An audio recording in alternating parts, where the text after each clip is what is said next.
अगला का है वो हमारे पास है जो वो तो करके ले गाय देखो इनको नंबर ले ली थी कोई काम नहीं आओ ये डेली अप डाउन करा तो सभी ने सारी माला उसे नहीं आएगी तो ये बजरंगी वाली से नहीं ना जा मत में रहता वहीं के अगर कल की लायक तो नहीं है जगह छोटी जगह मुरे ना से आए जो तो नहीं आएगा ये पे चीजें सारी दूंगी नहीं मोटरसाइकिल से आएगा हमने भाई रुकी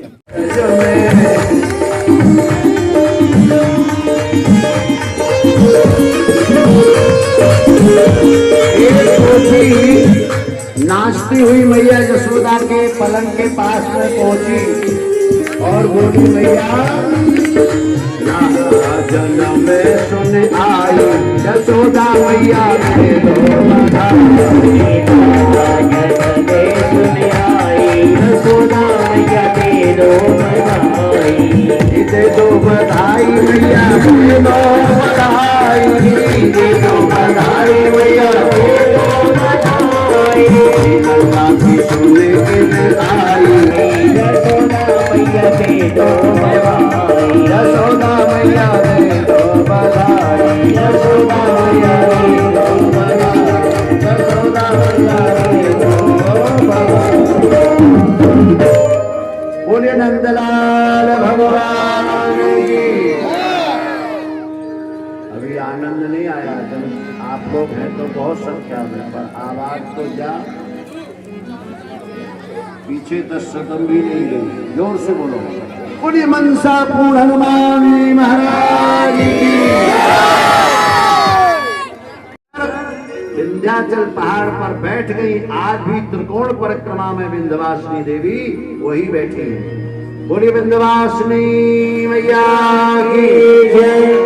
भोजराज कंस देव की वसुदेव के पैरों को पकड़ लेता मुझे क्षमा कर दो मुझे क्षमा कर दो अनुनय विनय करने लगा। बहन बहनोई आपके बालकों का और मेरे बीच में संयोग ही ऐसा था कि उनको मेरे हाथों से इस विधि से जाना ही था। मैंने आपके बच्चों का वध नहीं किया है। देवकी ने कहा भैया किसने वध किया है किसने नहीं किया है मैंने तो अपनी वाणी से कभी नहीं कहा। और हम दोनों प्राणी वचन देते हैं आपको प्रतिज्ञा करते हैं कि संसार का कोई व्यक्ति इस विषय में कुछ भी कहता रहे किसी की वाणी को कोई पकड़ नहीं पाएगा लेकिन हम दोनों प्राणी इस बात को अपनी वाणी से कभी नहीं कहेंगे कि आपने मेरे बच्चों का वध किया है। मैं नहीं कहूंगा कभी क्योंकि तुम मेरे भाई हो। दोनों को बेड़ी हथकड़ी से मुक्त कर दिया पर बड़ा पापी है कंस।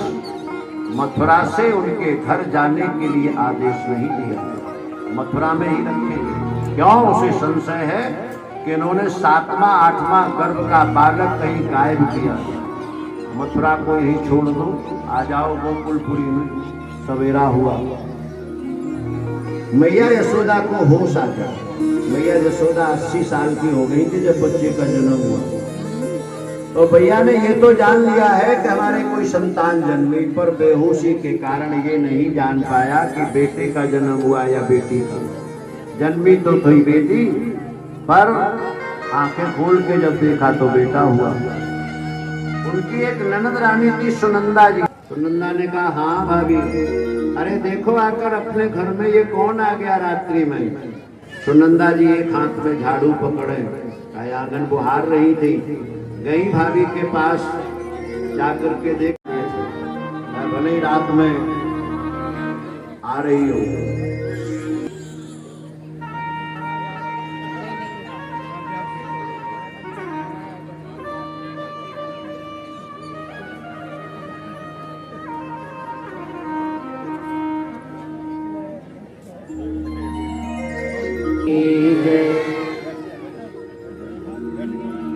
सेवकों ने पहरेदारों ने जाकर के भोजराज कंस को सूचना दे दी कि देवकी के कोई संतान उत्पन्न हुई है।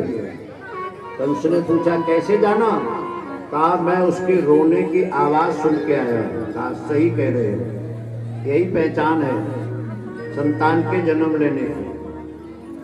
देवकी जी ने वसुदेव से कहा स्वामी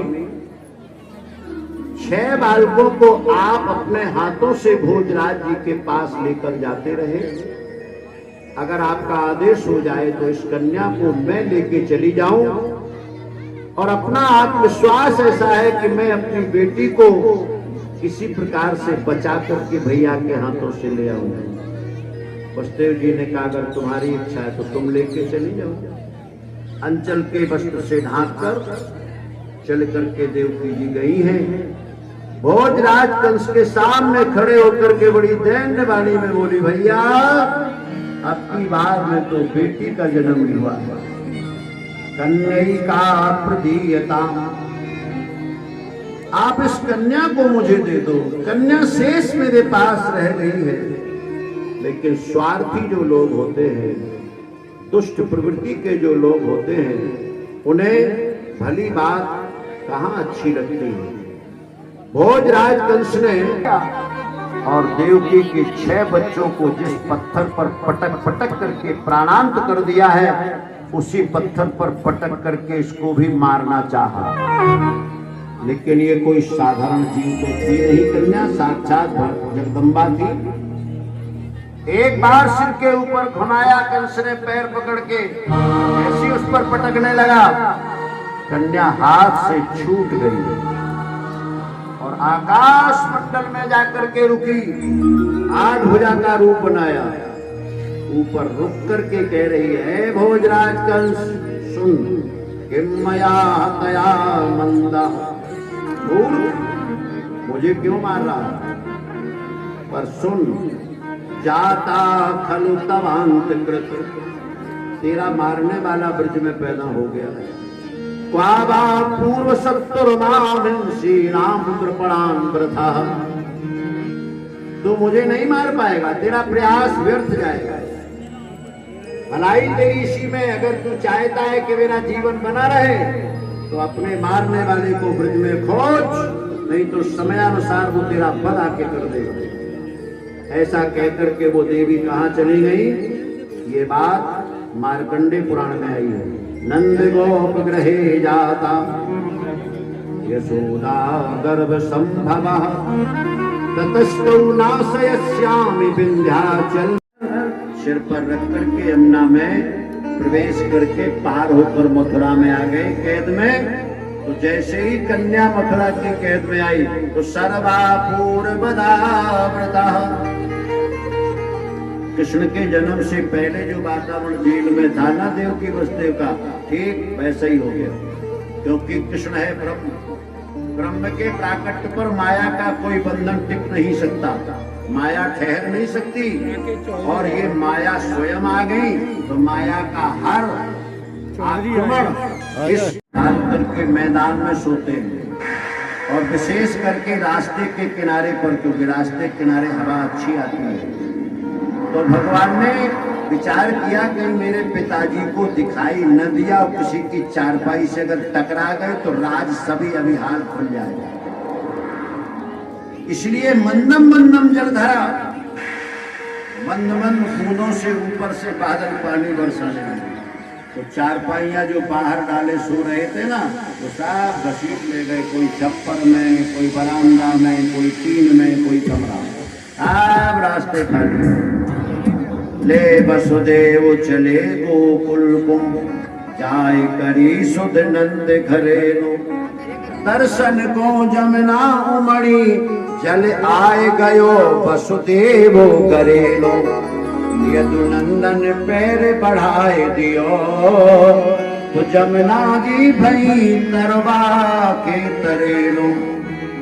यमुना जी में बालक को लेकर के जब प्रवेश किया, यमुना जी भगवान कृष्ण का पैर छूने के लिए बाढ़ में आ गया, और वसुदेव जी को ऐसा लगा कि मानो यमुना जी हमें बालक के सहित जल में बहा ले जाएंगे। सिर के ऊपर से सूप में रखा हुआ बालक अपने सिर पर उठा लिया, और जब उनके ऊपर से पानी निकल गया तो चिल्ला रहे, कोई लो, कोई लो, कोई लो। तो जहां पर मथुरा और गोकुल के बीच में वसुदेव जी ने यमुना को पार किया है, कोयलो शब्द कहने से आज भी वहां कोयलो नाम का एक गांव बसा हुआ। एक बार से पानी निकल गया ऊपर से, इसके बाद जमुना जी खट से पैर छू के नीचे हो गए। तो बसदेव जी ने समझा, हमें लगा हम ही को गड्ढा में फंस गए थे। जमुना तो 5 डरी निकल गए गोकुल में नंद बाबा के घर में, क्योंकि नंद बाबा उस समय ब्रजमंडल के सबसे धनी पुरुष थे।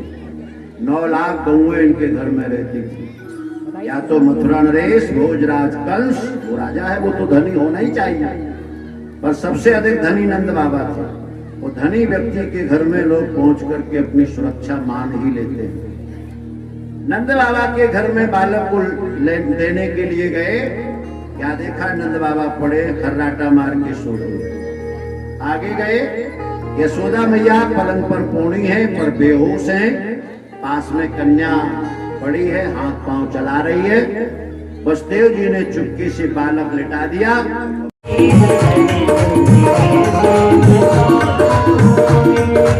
देवकी बालक को गोदी में लिए बैठी है, कह रही है,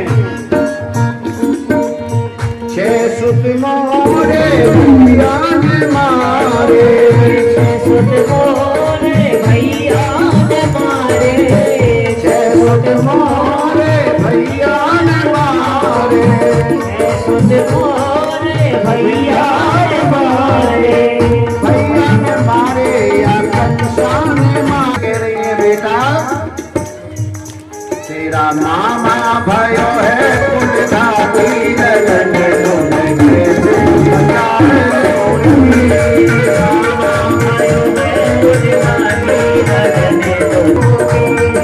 काले पड़े हैं गुजराती लगन, कैसे बजाए काले पड़े हैं गुजराती लगन, कैसे बजाए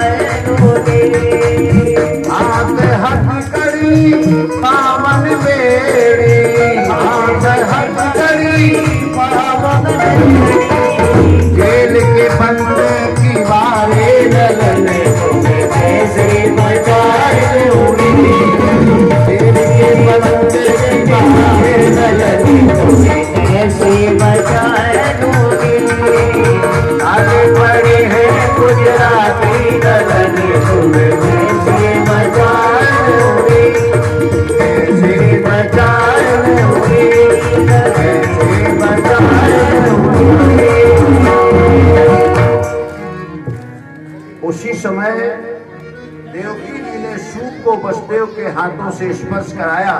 खट से बेड़ियां रूप धर आया हूँ, भक्तों की टूटी बीणा के मैं पुनः तार बजाने आया हूँ।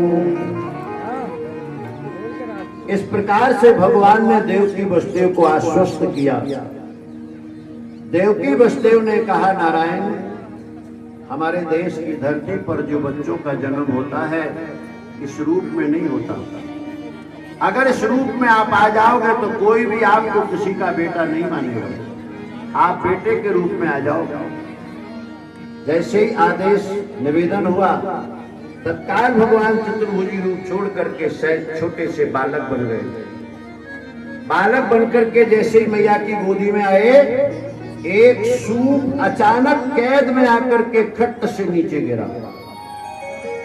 पहले हमारे घर की माताएं बालक के जन्म होने पर बच्चे को सर्वप्रथम सूप में ही लेटाती थी, क्योंकि सूप एक बहुत अच्छा यंत्र है। सार सार को कही रहे हो थोथा दे उड़ा। एक सूप और एक चलनी एक दूसरे के विपरीत होते। चलनी थोथा कब्जा में करती, सार गिरा देती, और सूप सार को ग्रहण करता है, निस्सार वस्तु को भगा देता है। सूप आकर के गिरा, सूप में बच्चे को लिटा दिया। आज देवकी दुखी होकर बोली, स्वामी, इस बालक को कहीं ले जाओ, नहीं तो ये भोजराज कंस जान गया तो आकर के बच्चे को मार डालेगा। वसुदेव जी के हाथों में हथकड़ियां पड़ी, पांव में बीड़ियां पड़ी, कैद का फाटक बंद है। वसुदेव जी ने कहा, प्रिय, हम इस बालक को कहां कैसे ले जाएं? देवकी बच्चे को गोदी में लिए हुए बैठकर रोने लगे। कैसे बचाए